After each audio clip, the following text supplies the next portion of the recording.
O João do Nilo, ou o João da Fonseca, ele é formado pela Mitchell College, Minnesota, é isso mesmo? Possui mestrado em teologia pelo Seminário Teológico Batista do Sul dos Estados Unidos. João já realizou um estágio pastoral de 6 meses. Ele tem uma ampla experiência, principalmente naquilo que tange a liderança, e aqui ele fez menção de falar sobre esse trabalho das 9 marcas de uma igreja saudável ali, juntamente com o Dever. E a gente sabe, porque nós inclusive tivemos uma classe aqui, onde nós mencionamos e trabalhamos esse livro, As 9 Marcas de uma Igreja Saudável, do Mark Dever. E a nossa perspectiva nesta manhã será justamente essa. Eu tenho certeza que o João será um instrumento do Senhor, a despeito de toda a formação ou bagagem que ele carrega acadêmica. Ele é um servo do Senhor piedoso, e a vida dele está nas mãos daquele que é o próprio Senhor Jesus. Amém? Que o Senhor Jesus te use, meu irmão. Fique à vontade e vamos seguir para esse momento glorioso da presença do Senhor. Amém? Irmãos, deixa eu começar aqui. Eu gostaria de oferecer um tipo de presente aos irmãos, que é uma igreja saudável. Basicamente resume muito do material que a gente está trabalhando aqui. Então, eu gostaria de oferecer aqui, o único requerimento que a gente tem é só um compromisso de ler, basicamente, um livro, e especificamente um irmão gostaria de ler o livro, não tem esse livro que gostaria de ler, não tem o livro que gostaria de ler. Só levantar sua mão com alegria quando você vai esse livro aqui para você. Se não ler o livro, você gostaria de ler. João, só repete porque ele ficou baixinho e ele melhor, meu amor. Irmãos, tem esse livro aqui gratuitamente que você ofereceu para os irmãos, só um compromisso de ler, do início até o fim. Você para o irmão, um varão especialmente, vocês ler o livro. Aqui. E uma irmã que gostaria de ler também. Tem uma irmã aqui. E um jovem, um jovem irmão ou irmã que gostaria de ler. Um jovem.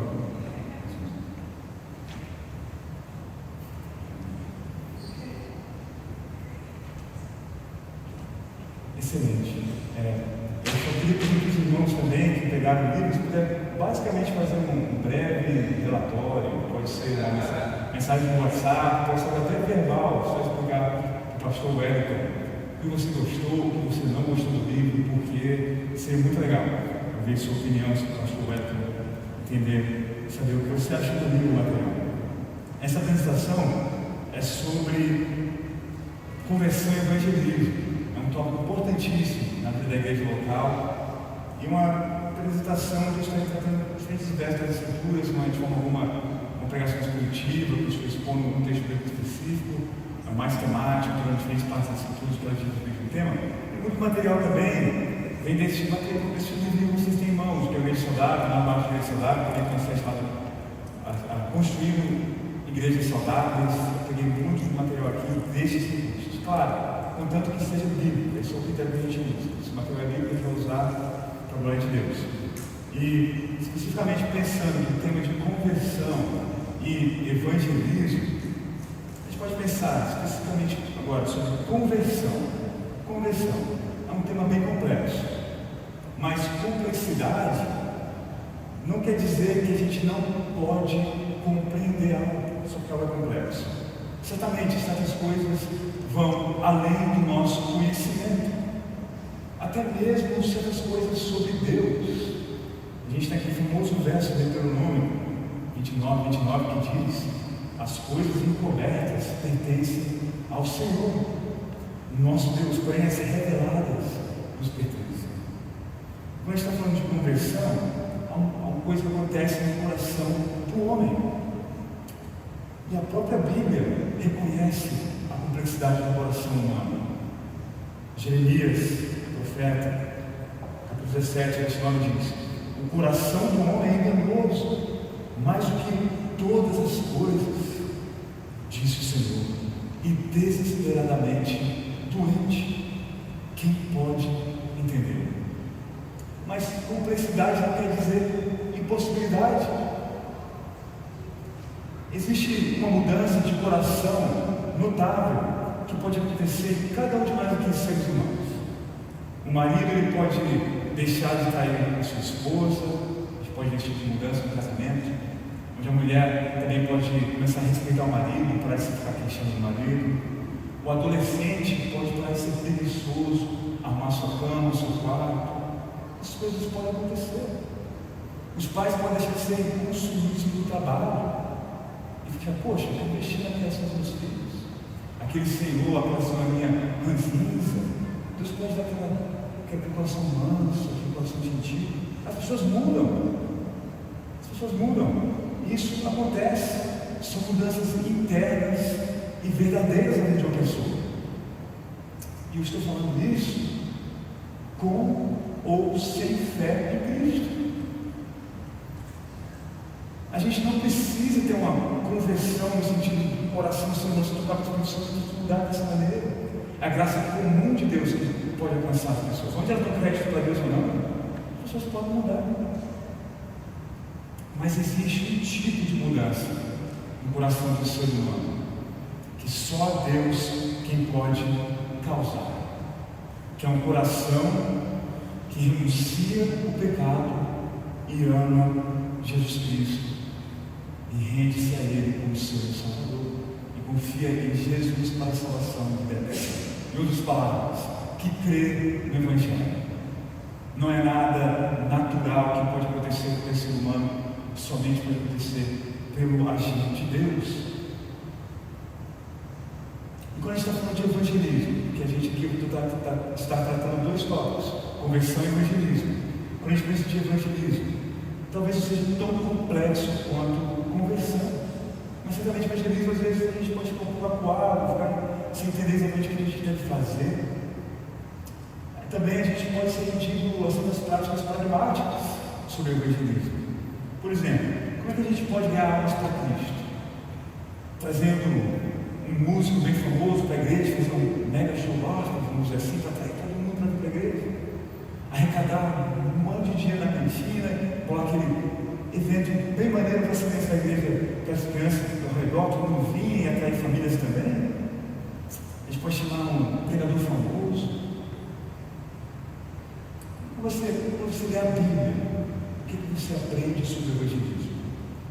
Você, por exemplo, você lê sobre Paulo dizendo a Timóteo, para você ganhar almas para Cristo, tem uma voz de locutor, Timóteo, tem uma voz bonita, dentes bem brancos. Você, Timóteo, tem um forte bíceps, um peitoral maneiro para chamar a sua atenção. Fale sem gaguejar, não seja como Moisés. Não se associe com os marginalizados na nossa sociedade. Não seja como Jesus nesse sentido. Ou se associe apenas com pessoas parecidas como você, a sua tribo, Timóteo. Não seja igual a Paulo, que foi o apóstolo aos gentios. Tenha muitos seguidores no Instagram, Timóteo. Aí sim você vai ganhar almas para Cristo. Faça isso e as pessoas seguirão Jesus. Certamente a gente sabe, não é isso que a Bíblia ensina sobre o evangelismo. Agora eu vou começar a aprofundar sobre isso. O primeiro tópico aqui sobre conversão. Basicamente, 4 perguntas que eu vou buscar responder. O que é e o que não é a conversão? Qual é a origem da conversão? Qual é o resultado inevitável da conversão? E qual é o maior propósito da conversão? Primeira pergunta. O que é e o que não é a conversão? Uma definição bem básica aqui da conversão. É uma mudança total da disposição do nosso coração, arrependendo-se do pecado e confiando em Cristo. É uma mudança da orientação da busca dos nossos corações. Se a gente imaginasse o nosso coração como uma bússola, antes de sermos convertidos, não estava apontando para o norte, mas estava apontando para o sul, seguindo o caminho da escuridão, amando o pecado, seguindo o príncipe que poderia doar de Satanás, basicamente igual ao mundo. Um coração que é naturalmente inclinado ao mal. Antes da conversão, este é o coração de todos conversão acontece, a gente tem um novo coração. A bússola está mais apontando para a morte, para a ira de Deus, para a condenação. Está apontando agora para o norte, não está mais apontando para o sul, está apontando para o norte, para a cidade celestial, para a Nova Jerusalém, uma nova disposição, um amor a Deus, um amor às pessoas. Muda toda a essência do nosso ser. Admitimos nossos pecados, confessamos nossos pecados, regularmente mesmo como cristãos. Dependemos da graça, vivemos esse evangelho que o pastor Hélio mencionou aqui, que é o que dá origem para tudo, que nos sustenta, nos fortalece. Não é como a gente se esquecesse do evangelho, começar a se viver pelas nossas próprias justiças, pelas nossas próprias obras, mas não, regularmente sabemos que tudo é dele, por ele e para ele. Agora, o que não é a conversão, vocês dão um exemplo, duas histórias sobre o que não é a conversão. Tem dois conceitos aqui. Primeiro, tem a aparência de santidade, frutos externos, mas você não tem um coração entregue a Deus. E também o oposto disso, que seria um coração, emoções que, poxa, esse cara deve ser crente mesmo, a maneira como ele chora, ora, muita emoção, mas você não tem os frutos realmente na vida dessa pessoa. Isso não existe conversão nenhuma nesse caso, vou explorar cada um deles aqui.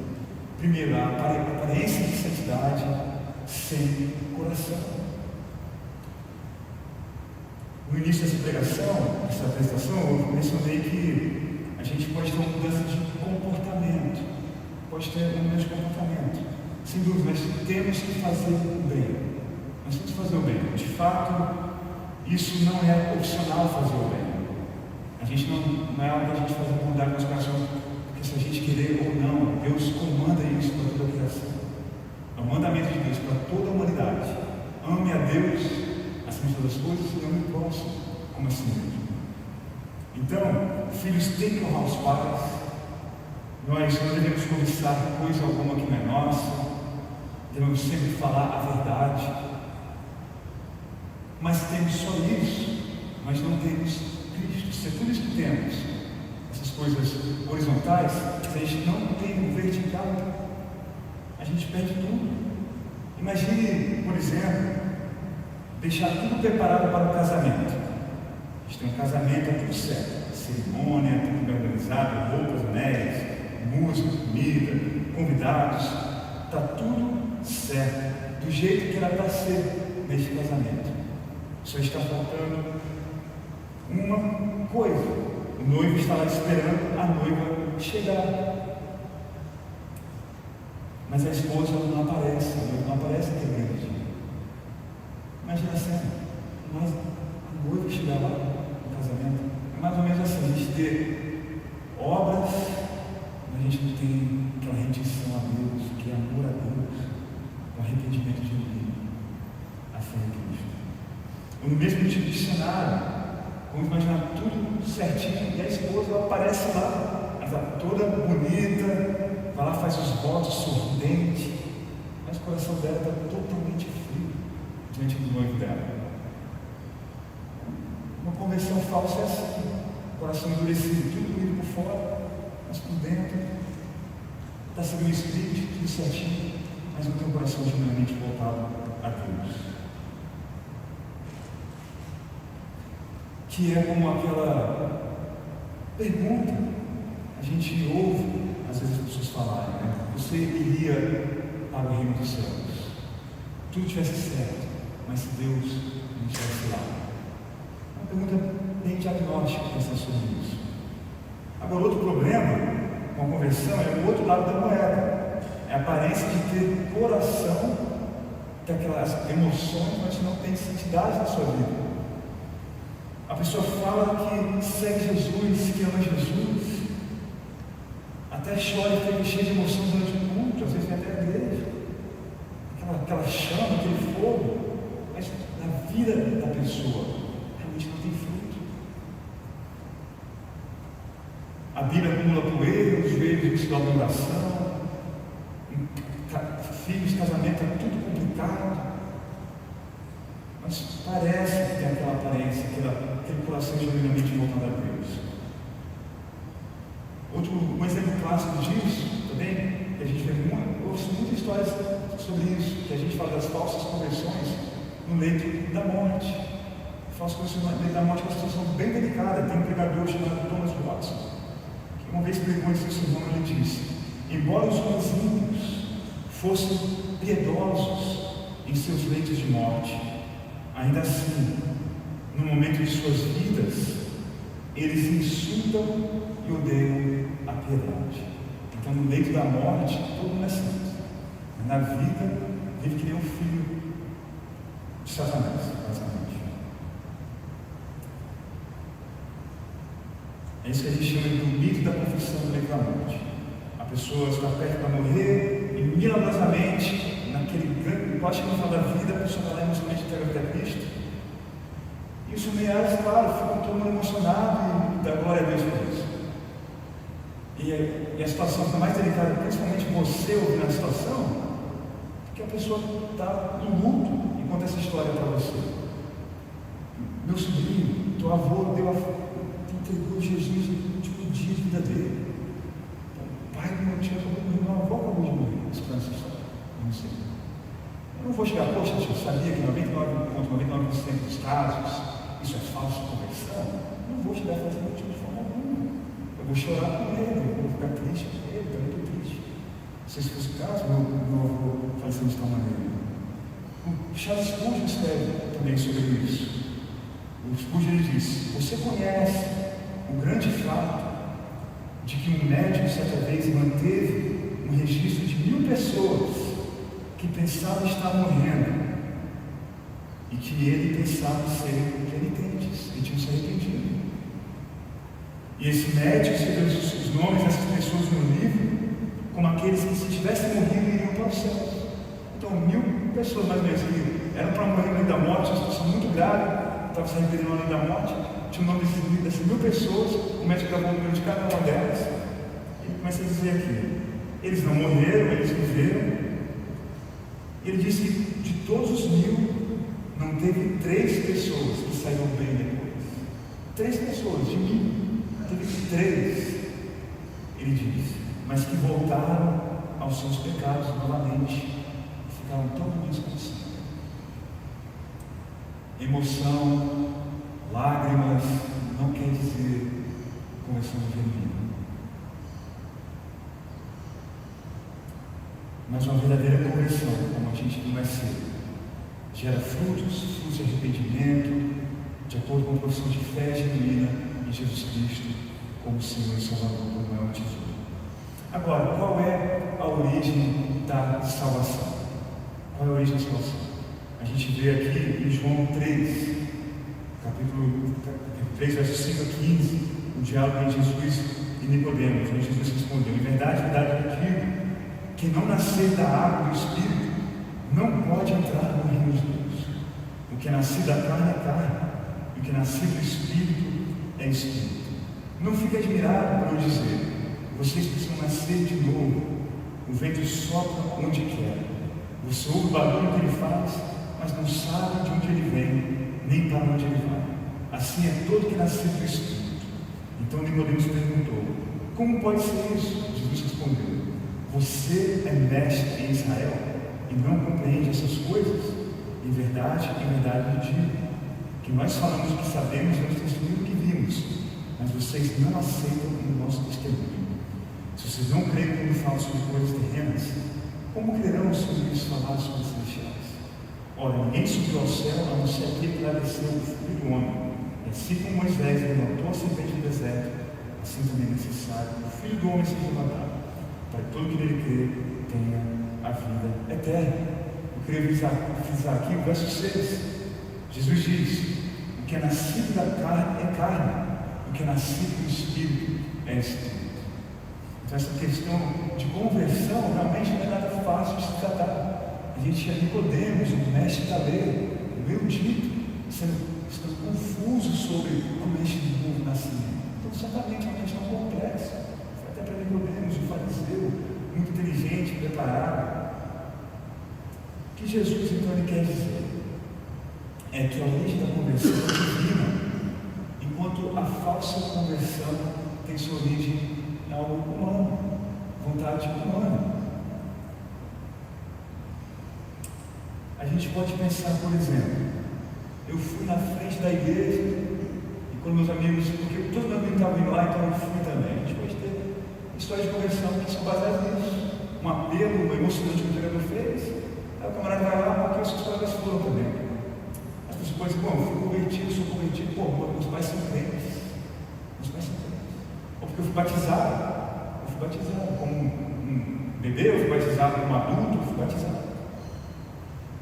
Ou porque eu falei as palavras mágicas, fé, arrependimento, Cristo. Porque eu tenho aquela chama que arde no meu coração, que testemunha da minha fé em Jesus. Essa é a origem da minha salvação. Agora, se essas coisas são verdadeiras, corretas, bíblicas, entende? Mas quando a gente está falando da origem da salvação, o que causa a salvação, a gente sabe que é somente pelo agir do Espírito Santo. É um ato unilateral de Deus no coração do pecador, fazendo com que ele vivifique, com que ele abra os olhos do coração para crer em Cristo como seu Salvador. Não tem uma gota de vontade humana nisso. Certamente o ser humano ele responde. A gente tem a possibilidade de responder, mas isso nunca seria possível sem Deus tocando, abrindo, convertendo totalmente o nosso coração de pedra. Assim não é como a gente quisesse fabricar algo que não é verdadeiro. Você quer pegar uma árvore seca que está no lado de fora, a gente tem uma ideia brilhante de vamos começar a cortar uns papéis, fazer umas coisas bonitinhas, fazer umas decorações, vamos lá colocar naquela árvore e falar que essa árvore é uma árvore frutífera. Ou então a gente pode imaginar Marta chorando, lamentando, seu irmão Lázaro estava morto. A gente, por nosso sendo bem brilhante, a gente quer acalmar a Marta, então a gente chega lá no túmulo, tira Lázaro lá de lá, todo aquele cheiro horrível, a gente tira toda tudo que estava cobrindo ele, os fios, tudo que ele estava encoberto lá, a gente tira ele do túmulo. E a gente faz um tratamento faraônico, vamos dizer assim, a gente deixa o Lázaro todo bonitinho, cheiroso, e coloca uns fios, ligando o fio para que o Lázaro fosse um fantoche, vamos dizer assim. A gente controla ele, e até alguém faz uma voz, irmã Marta, estou vivo, fique tranquilo, meu irmão. Isso é uma conversão falsa, é algo humano, o ser humano criando. Mas a gente vê o que aconteceu na história de Lázaro. O que aconteceu? Jesus falou para o homem morto, e o homem morto ele ficou. E ele basicamente voltou à vida. É um ato de Deus. É Jesus convertendo, Jesus chamando. E o Lázaro naturalmente respondeu ao chamado pelo agir de Deus. E quando isso acontece na vida de uma pessoa, a gente tem frutos genuínos de arrependimento. É inevitável uma conversão real não ter frutos. Não tem frutos que aparecem, não tem frutos que são evidentes. Claro que para cada pessoa essa questão de fruto é uma história diferente. Você pode esperar, por exemplo, alguém que passou a vida inteira num contexto de perversidade, num contexto de negligência na família, violência, pais abusivos, contexto violento de comunidades, onde quer que essa pessoa mora, ela lidar com violência, com drogas, então essa mesma pessoa também teve tipo de experiências.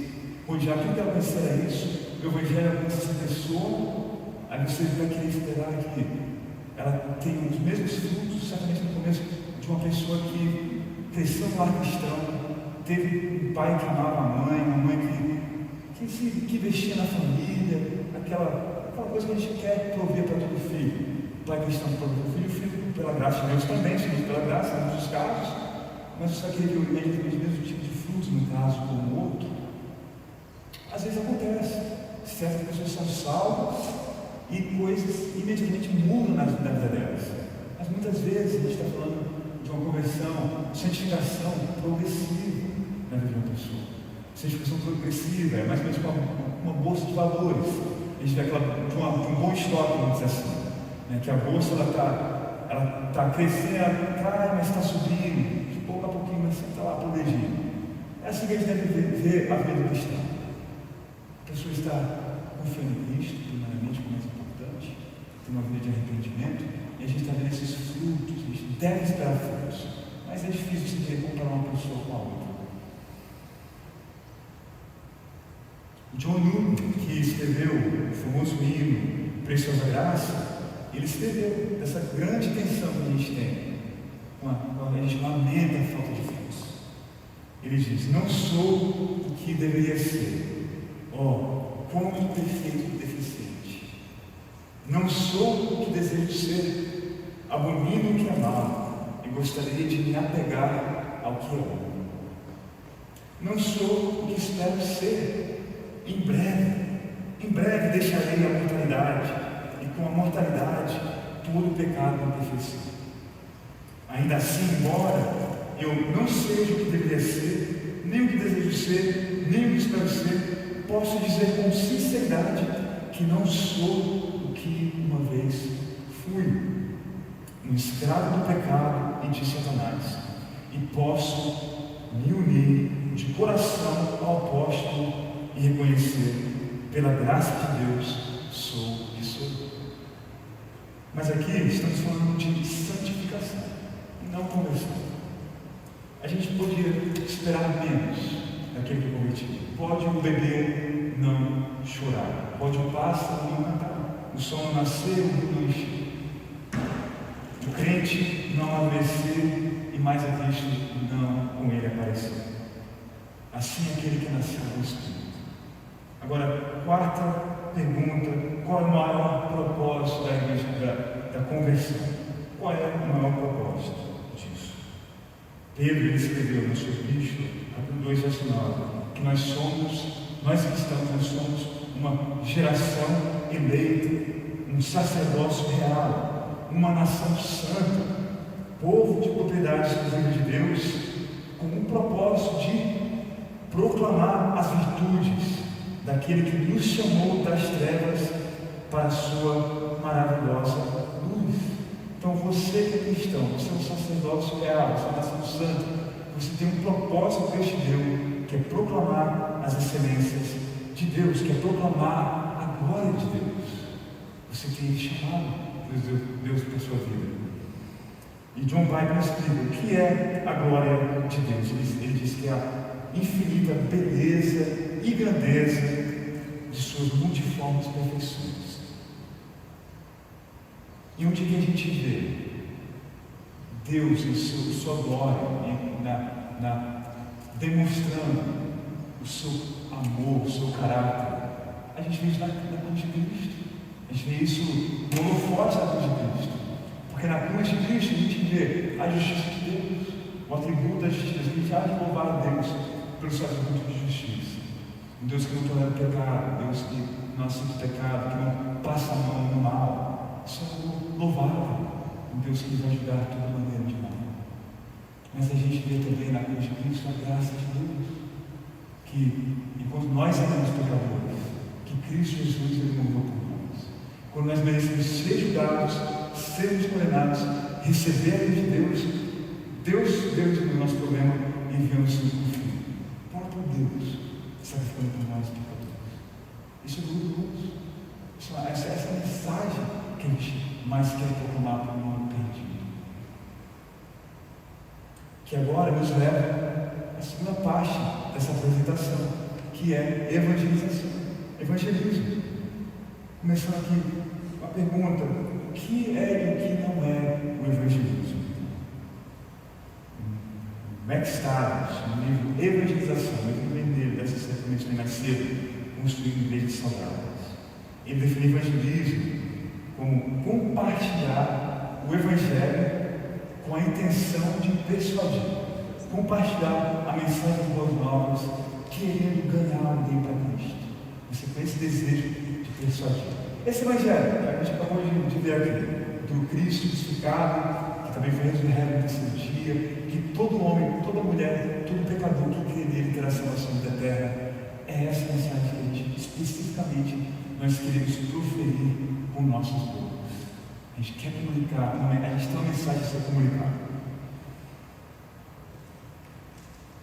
Então a gente não está falando aqui de insensivelmente compartilha o Evangelho, dizendo, é Deus que traz a conversão, porque a gente vai ser, que converte a Deus. É Deus que converte o pecador, então eu vou falar do Evangelho, vou lançar o Evangelho, enquanto eu vou sair fora tranquilo, enquanto eu falo a mensagem, sem emoção, sem desejo de compartilhar o pessoal dito, entender o que a pessoa está achando, se ela está entendendo, buscar novas maneiras de explicar o que ela pode ter dificuldades de entender. Não é uma questão excessiva. Você realmente quer buscar explicar, você tem um desejo sincero, intenso, que as pessoas sejam salvas. Temos o próprio exemplo de Paulo, em Atos 26. Paulo estava compartilhando o Evangelho e o rei Agripa disse a Paulo, você espera neste pouco tempo me convencer de ser cristão.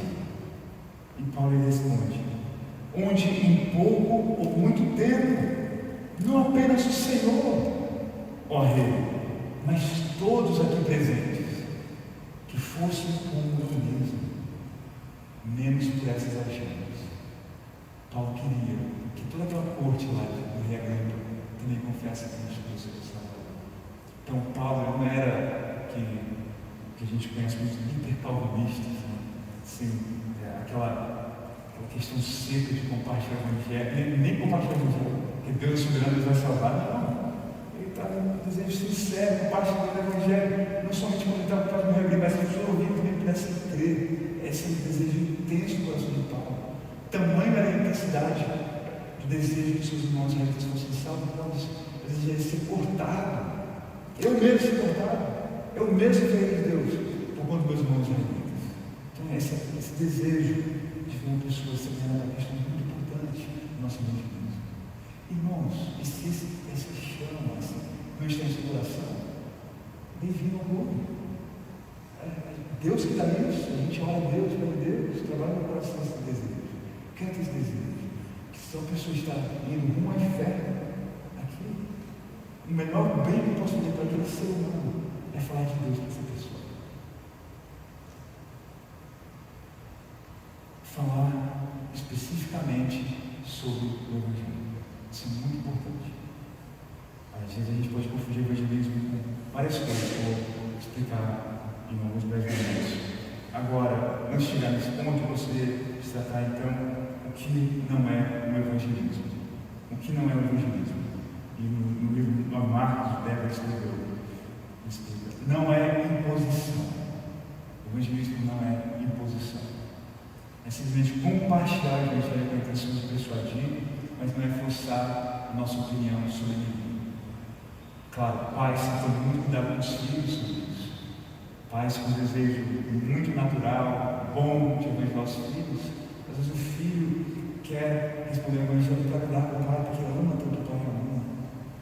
Às vezes tem que ter cuidado para a gente dar toda a liberdade para o filho dizer, pai, não concordo, mãe, não concordo.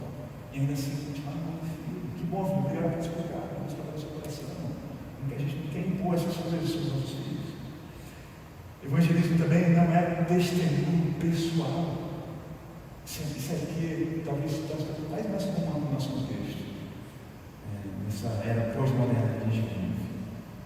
Eu já compartilhei o evangelho com as pessoas, eu me pegou de surpresa, e disse, que bom, João, que bom que dá certo para você. Eu falei, dá certo para mim mesmo, graças a Deus. Eu creio em Cristo, mudou toda a minha vida. Aí eu comecei a pensar, poxa, mas calma aí. Coisa que está faltando, essa pessoa diz que é legal para mim, mas não é legal para outra pessoa, a pessoa diz, mas não é legal para mim, não precisa ser legal. A gente tem que combater isso, é bem sutil a coisa. Eu estava com uns amigos, a gente estava falando com um amigo estrangeiro da Áustria. Eu compartilhei o evangelho com ele, ele disse, poxa, que legal, isso te inspira pra caramba, te dá motivação, certamente. Mas a maneira pela qual eu sou salvo, todo ser humano é salvo. Então, sim, certamente, eu acho muita inspiração no Evangelho, então relacionamento com Deus, mas todo ser humano precisa, e você também. Você pode falar isso, de maneira respeitável. Tudo bem, vai ser um combate com a cosmovisão que aquela pessoa tem. Mas isso vai ser mais comum nessa era pós-moderna que a gente vive hoje. Que bom para você, mas não é necessário para mim. Evangelismo também não é ação social ou envolvimento político. Certamente, questões políticas têm o seu lugar na vida do cristão. Parte são cidadão responsável, brasileiro, cristão responsável. É a gente poder exercer o que cabe a nós, o nosso direito de voto, de liberdade de expressão, sobre questões políticas, tranquilo. Claro, isso pode tornar uma grande idolatria, como vocês estão na nossa igreja poucos anos atrás aqui. Mas, quando a gente está falando de evangelismo, a gente não está falando de converter alguém para o partido político. O missionário Don McGregor escreveu: o evangelismo não é proclamar a desejabilidade de um mundo sem bebidas alcoólicas e persuadir as pessoas a votarem pela proibição. O evangelismo é proclamar a desejabilidade de compartilhar a riqueza e persuadir as pessoas a tomarem suas condições para alcançar. O evangelismo não é declarar o plano político de Deus para as nações. Não é recrutar nem pessoas para a igreja. O evangelismo é a declaração do evangelho a homens e mulheres do Senhor que traz Jesus nas igrejas. E por sua vez, essas pessoas vão acabar afetando a sua sociedade. Isso é algo já basicamente empiricamente falando, comprovado. Quando os cristãos atuam na sociedade, você tem uma maravilhosa sociedade se viver. Imagina uma sociedade, as pessoas não querem roubar, não querem matar, não querem cometer adultério, não querem ficar com pessoas com areia, não ficam mentindo. Quem quer ver uma sociedade assim? Cristãos são assim, são essas pessoas. A gente desfaz essas coisas, mas a gente não está, esse não é uma agenda, que a gente também é uma pessoa por rir ainda maior. E também se livrar de algo muito pior. O evangelismo também não é apologética, não é argumentar que Deus existe, que Deus criou o universo, defender a historicidade de Israel, ou até da ressurreição, são coisas importantes, mas não é apologética. É a mensagem de salvação de vida eterna que nós temos em Jesus, de que a pessoas para se arrependerem e crerem em Jesus.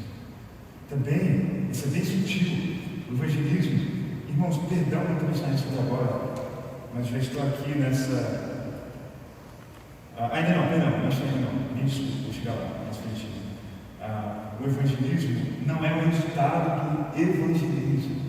Isso é bem sutil aqui, não é o resultado do evangelismo.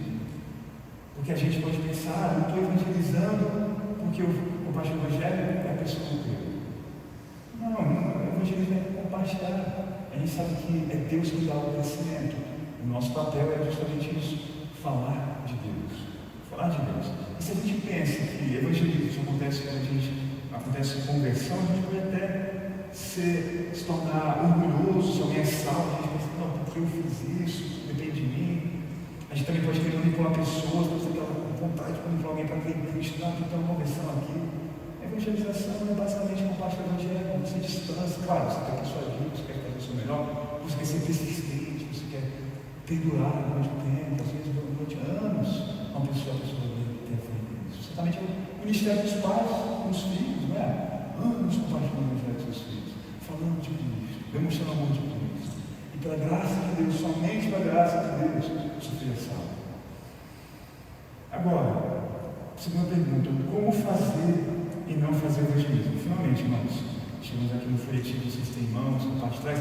Na parte da frente aqui é basicamente uma ponte, o diagrama da ponte, de como compartilhar o evangelho. De uma maneira muito simples. Você pode levar isso com você, na hora de compartilhar o evangelho com alguém. Você pode escrever, leva alguém para o café, no restaurante, você pode escrever isso no guardanapo, papel que você tem em mão. Você pode basicamente escrever essa ponte aqui, com alguns versos. Pede para você levar para casa, ver os versículos depois. Algo muito útil. Agora, uma pergunta importante que eu vou tratar: como evangelizar? Basicamente, vou dar brevemente para esses 8 pontos de como evangelizar. Primeiro ponto aqui: ore. Por que não? Ou como é possível você não orar? Se Deus é que converte o coração, então você certamente tem que ir a Deus. Deus converte essa pessoa. Você pode estar numa excelente conversa, você pode estar orando. O pregador Charles Spurgeon, conhecido por ter 8 pensamentos ao mesmo tempo na mente dele. Você pode estar compartilhando o evangelho, pedir Deus, por favor, minha palavra aqui está difícil, mas converte esse coração, essa pessoa aqui, me dá força para compartilhar o evangelho com clareza, com rapidez. com amor. Ore antes do evangelismo, ore depois. Tem uma vida de rematuração na igreja também, por salvação das pessoas que não creem. Tem uma frase maravilhosa do Francis Schaeffer, no sentido dessa necessidade de trabalhar nessa área, do nosso privilégio, né, de participar do evangelismo. Ele escreveu: não estamos construindo o reino de Deus, Ele está construindo o seu reino, e nós estamos orando pelo privilégio de participarmos dele. Então a gente ora, Deus, que eu tenho o privilégio, Deus, de participar e construir o teu reino. O Senhor não precisa de mim, sou grande comissão a ser cumprida, mas eu quero ser usado. Também orando por sabedoria de como evangelizar. Não existe só uma maneira de evangelizar. Você pode ser um pregador, amém, pregar o evangelho no púlpito, glória a Deus. Você pode ter uma oportunidade de ensino em diversos contextos e compartilhar o evangelho nesses contextos. Você pode ser uma pessoa que pode ser muito em diversos contextos sociais, de almoço, com seus colegas de trabalho. Existe um mercado livre, a gente poderia dizer assim, uma livre economia de evangelismo. Não existe só uma maneira de evangelizar. Você é diferente de mim, a gente tudo é diferente. Você pode ser aquela pessoa que anima a chamar todo mundo para jogar um jogo de futebol. Ou você pode mandar todo mundo para vir almoçar na sua casa no sábado, depois da igreja. E inúmeras oportunidades, inúmeras as maneiras que a gente tem de como evangelizar as pessoas. No ônibus, você pega um ônibus, a pessoa sentada do seu lado no ônibus, você pode, um a um aqui, você vê as pessoas 20 vezes na mão e fala: poxa, eu já te vi todo dia, cara, eu quero saber sobre fé, salvação eterna. Inúmeras possibilidades, inúmeras, na internet. A gente pode passar o dia inteiro aqui, começar a perguntar para vocês como evangelizar. Segundo aqui, diga às pessoas com honestidade que se elas se arrependerem e acreditarem, elas são salvas, mas tem um alto custo. A gente aqui não está vendendo o falso evangelho da prosperidade.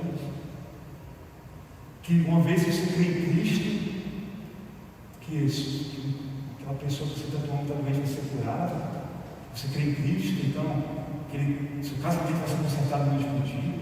Você crê em Cristo, você que é solteiro, vai achar sua amada esposa. Isso infelizmente, é quase difícil de imaginar isso.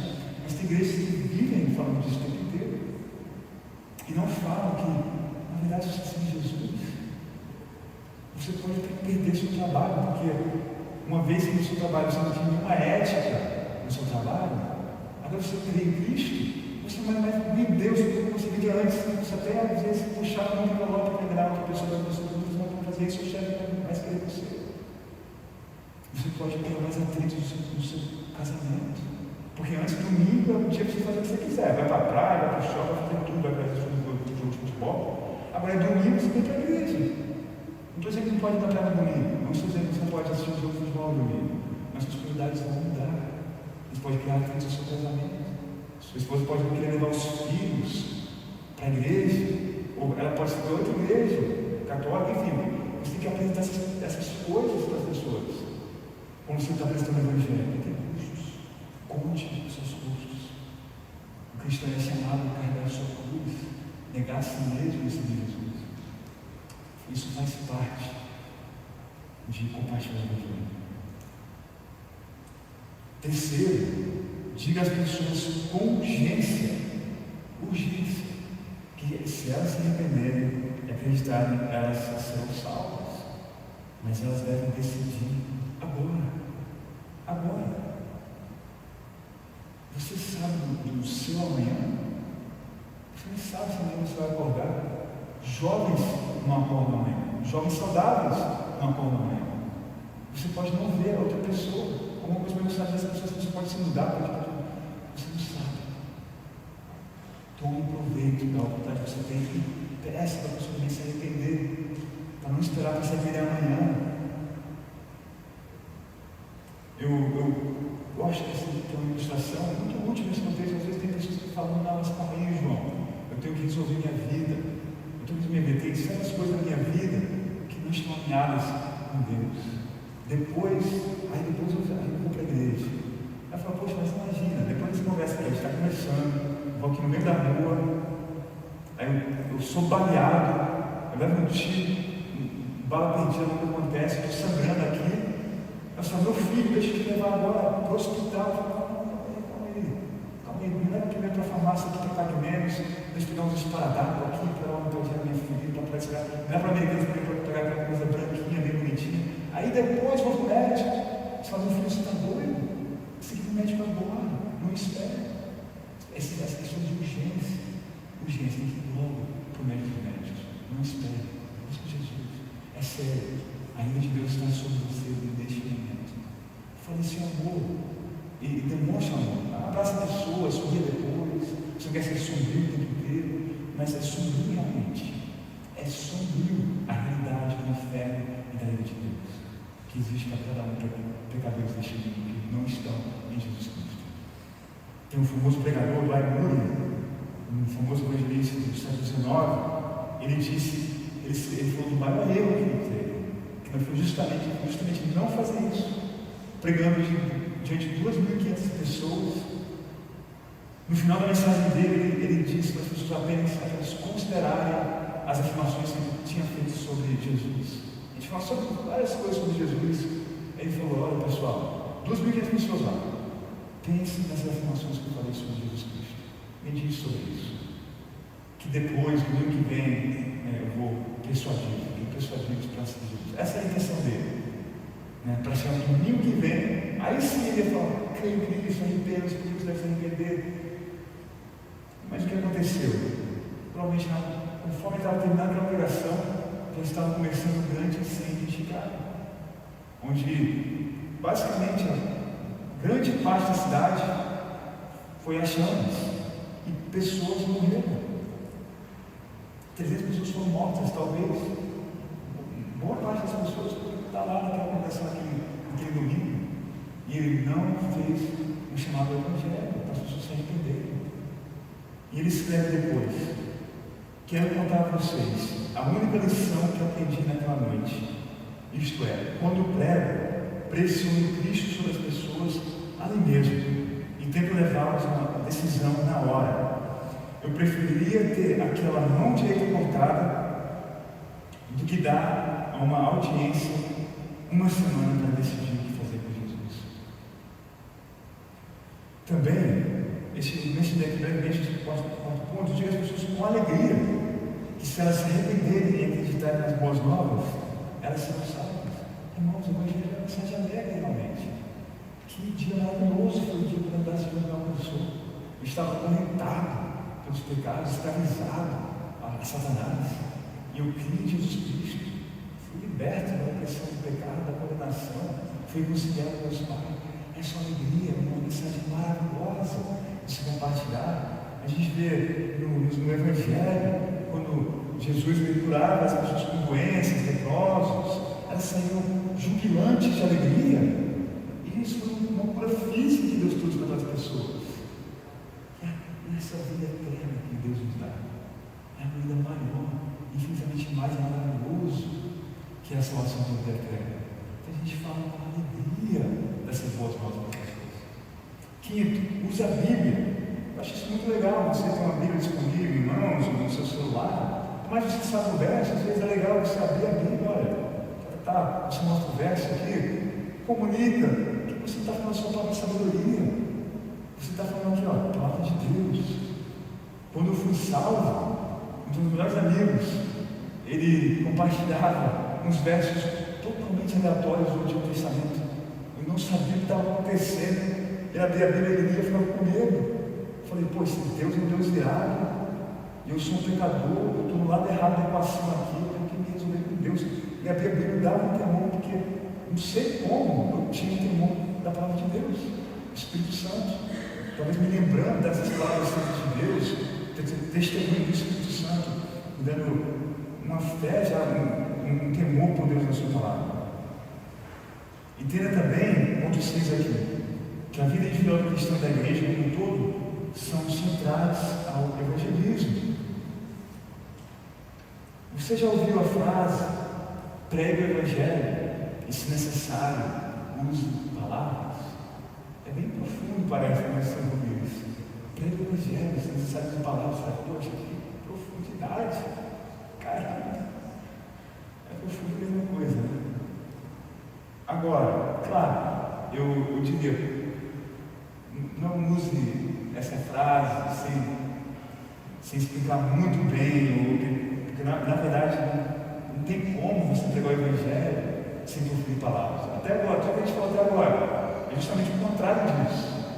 Mas o que o autor dessa frase aqui, o que ele está dizendo é o oposto disso, né? Prega o Evangelho somente em palavras. E quem se importa com boas obras? Eu vou compartilhar o Evangelho, vou falar que essa salvação da eterna está certa, lancei lá isso e pronto. Sem nenhum amor pela pessoa, sem uma preocupação com ela, que é o oposto disso. Então, como é que a gente demonstra o amor de Cristo? Amando as pessoas e também amando uns aos outros, especificamente no contexto de igreja local. Eu sou um vizinho aqui de vocês, vamos dizer, na Sudoeste, que eu moro aqui nesse bairro, e um amigo me convida aqui para o culto, e eu vejo que vocês se amam. Eu vejo que pessoas totalmente diferentes se amam. Como no mundo é possível essas pessoas de diferentes contextos amando umas às outras, pessoas bem diferentes, e elas têm um amor genuíno, testemunho do amor de Deus. Assim como eu também, Jesus, amais uns aos outros. Jesus também disse: pelo amor que você provou sobre o mundo, vou saber que vocês são meus discípulos. O que o mundo está acostumado? Pessoas lançando facada nas costas dos outros, pessoas provocando, falando mal, divisão, cada um no seu canto. Mas quando você vê alguma coisa diferente, a igreja unida, a igreja se amando, isso é um testemunho do Evangelho. Também, sétimo, construa relacionamentos com não cristãos. E ter amigos cristãos nos permite justamente fazer isso. Naturalmente você vai ter oportunidade de compartilhar o Evangelho. Às vezes, principalmente líderes de igreja, atarefados com boas coisas na igreja local, a gente não tem tempo para desenvolver relacionamentos com não cristãos. Mas vale ser intencional com isso. Talvez as pessoas que trabalham na igreja então vai ficar mais difícil, mas busca oportunidades. Agora, aqueles que estão no campo secular, na faculdade, no trabalho, é muito mais fácil. Então, tome proveito disso. Tome proveito desses relacionamentos que você tem. Forme amizades, trabalhe de formiguinha, seja paciente. Pode dizer que você é cristão, claro, de cara, já não precisa ser 007, não. Você é cristão, você é o que você é. Mas você pode ser paciente, compartilhar o Evangelho, quando você tem uma oportunidade para fazer isso com essa pessoa. E também, 8, você não pode estar em todo lugar, você tem o seu local onde você está atuando, onde você é ativo, mas trabalhe com outros cristãos para levar o Evangelho, aqueles que não moram perto de qualquer cristão. Existe, nem todo lugar é igual ao Brasil, né? Aqui na cidade não tem igreja, tem igrejas, por tudo é lado, no Brasil, graças a Deus. Claro, a gente está preocupado com a saúde das nossas igrejas. A gente escutou o Evangelho, a gente sabe quem Jesus é, a gente ouve as histórias de fé e arrependimento. Mas tem lugares que não tem nada disso. Não tem o Evangelho, não tem as igrejas. A gente também quer ser intencional em investir em pessoas mandando recursos, orando para se enviar trabalhadores da serra também. Agora, como não evangelizar? Chegando aqui na reta final dessa apresentação, como a gente não deve evangelizar? Com um projeto. Às vezes você pode estar tão focado na sua cabeça de tem que evangelizar, tem que fazer discípulos, que você pensa que a pessoa é um projeto. Tem um filme, meu favorito, é o Pat Evans, com Robert Williams, que é O Amor é Contagiado. O Amor é Contagiado. E o Pat, ele é um estudante de medicina não tradicional, né? Ele é mais velho que todo mundo lá, deve ter seus 40 e tantos anos. Ele está na faculdade de medicina, e está lá o professorzão no hospital, com os estudantes, uma aula mais prática, eles estão entrando naquele dia. E o professor vai fazer várias perguntas, né? Tem alguém na maca, se uma situação de estava alguém na maca, e o professor disse: e com esse paciente aqui, o que precisa comer o que você quer saber sobre essa pessoa? Aí eu me lembro de medicina: o pulso, a pulsação, batida cardíaca, respiração, vai, um monte de perguntas lá. umas perguntas. Aí o professor escolheu para tentar o relatório lá, passando as perguntas que eles tinham, aí o Pet, esse caráter, esse personagem principal, ele levanta a mão e diz: só uma pergunta. Qual o nome dessa pessoa? Qual é o nome? E tu não ficou assim, tu não ficou surpreso? Qual o nome dessa pessoa? A gente está lidando aqui com projetos, a gente está lidando com seres humanos feitos à imagem de Deus. As pessoas relacionadas, a gente tem que amá-las conforme a gente compartilha o Evangelho. Também a gente não tem que compartilhar com motivos de vanglória, com motivo de você se engrandecer, se conhecer como João, o evangelista, o Braga, o evangelista. A igreja do Oeste, a igreja legisladora, cheia de zelosos lá pela parte do Evangelho.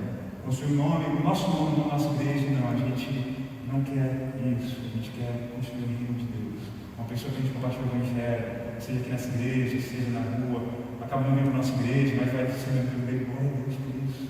Glória a Deus. Claro que a gente quer caminhar com essa pessoa, a gente quer também investir nas dessas pessoas, mas o que a gente mais quer é que o reino de Deus agradeça, não o nosso nome. Também pensando que depende de você. A gente já viu isso mais cedo, mas o vento ele sopra onde ele quer. Então a gente quer orar, a gente quer amar, a gente quer perseverar no evangelismo, mas sabendo que não depende da gente. É Deus que faz o evangelismo acontecer, a conversão genuína. E conforme a gente conclui aqui, a motivação mais pura que a gente tem no evangelismo é que ele primeiro nos amou, ele pede para nós amarmos as pessoas, ele pede para nós fazermos discípulos. Justamente o pastor Wellington começou toda essa apresentação aqui, falando do Evangelho. Esse grande Evangelho, como é que a gente pode manter algo tão bom somente para nós mesmos? Como você pode segurar essa bênção? C.S. Lewis fala das afeições que a gente tem, quando a pessoa gosta tanto de algo, ela não consegue se conter, ela tem que falar. Imagina, você acabou de noivar, você vai dizer: noivei. Você vai dizer: meu filho nasceu. O trabalho que estão esperando, poxa, 6 meses orando, você trabalha, eu orei, vocês oraram por mim, glória a Deus, eu cheguei a trabalhar. Não é assim também com o Evangelho? Essa grande salvação. E algo que é todo dia a gente vive esse Evangelho, a gente depende desse Evangelho. É algo que a gente não pode realmente conter.